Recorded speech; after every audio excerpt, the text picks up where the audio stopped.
Good day, I hope you guys are good. So today we're going to be looking at Perpetual inventory system because I want to do an accounting equation lesson 2. So we're going to start by looking at what is an inventory.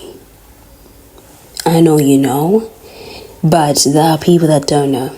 So inventory, it is a goods that a business buys to sell again. So the business buys something and they sell it again to customers. For an example, we look at a car dealership. A car dealership buys cars or purchases cars and then they resell them again to customers. Yeah, they don't manufacture the cars themselves, but they buy them and then they sell them to customers. So if I were to ask you, what is a car then now? I don't know if I did tell you if it's an inventory, but it is an inventory. Yes, a car is an inventory. If you said inventory, that is correct. So now we have two types of inventory system. Number one is the virtual inventory system, which we're going to be looking at. And then the second one, which we'll look at next week, is periodic inventory system. In a virtual inventory system, inventory is updated every time something takes place. You're probably asking yourself, what is that something that takes place? The something that takes place is purchases, sales, returns. So when the business is buying stock, inventory is updated. When inventory is selling stock, inventory is updating. When the customers are returning what they bought from the business, inventory is updated. Hope you get that, because we're moving on. So something has got to do with purchases, returns, and sales, etc. Now, let's say that the business buys stock or they buy goods. What happens is that we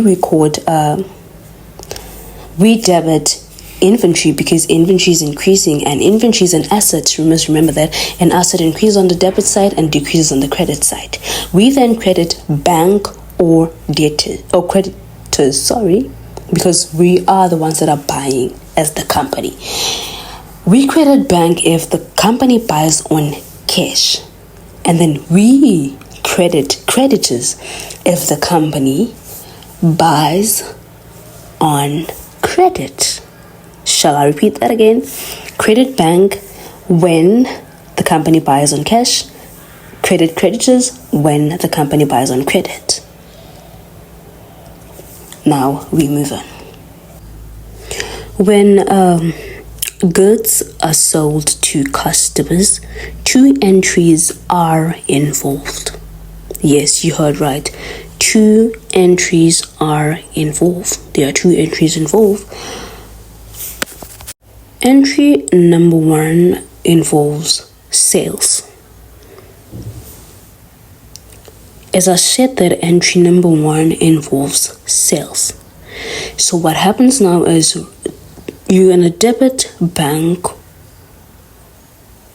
or debtors, and then you're going to credit sales because income is coming into the business. The business is getting money. So you are going to debit bank if the sales happens, and when it's cash sales, yes, you're going to debit bank if the customer is buying with cash. Remember, bank gets debited when it goes up, and then you are going to debit debtors control if the customer buys on credit, like when the sales is a credit sales. Entry number 2. Entry number 2 is cost of sales. I'm going to explain what cost of sales is, but right now let us look at the entry. Cost of goods, sold. We are going to debit cost of sales, and you are going to credit inventory.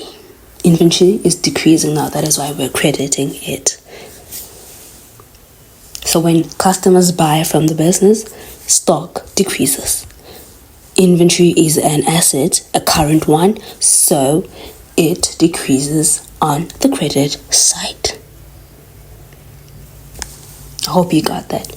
Inventory is an asset, a current asset, so it decreases on the credit side. So now let us move on.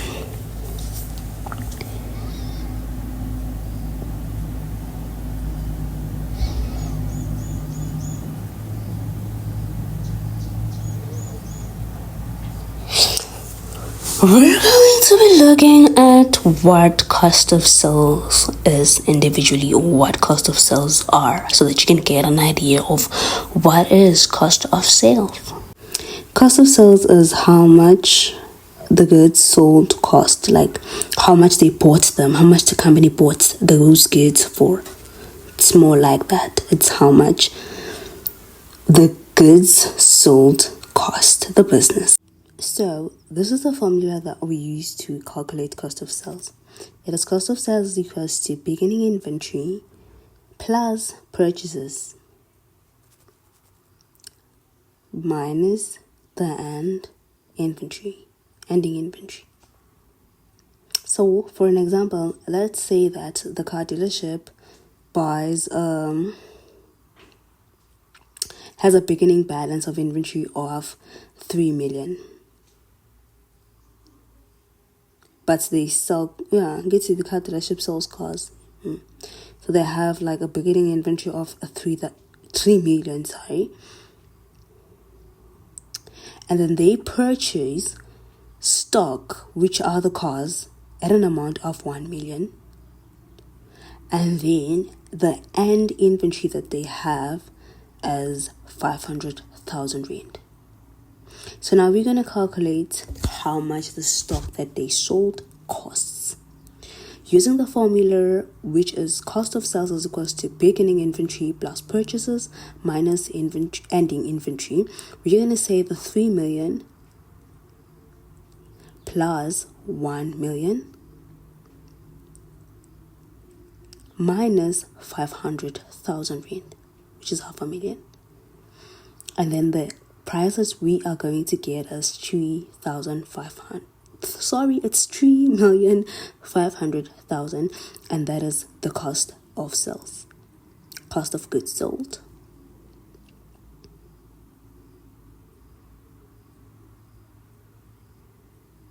That is it from me to you. See you soon, and I hope I made accounting easier for you.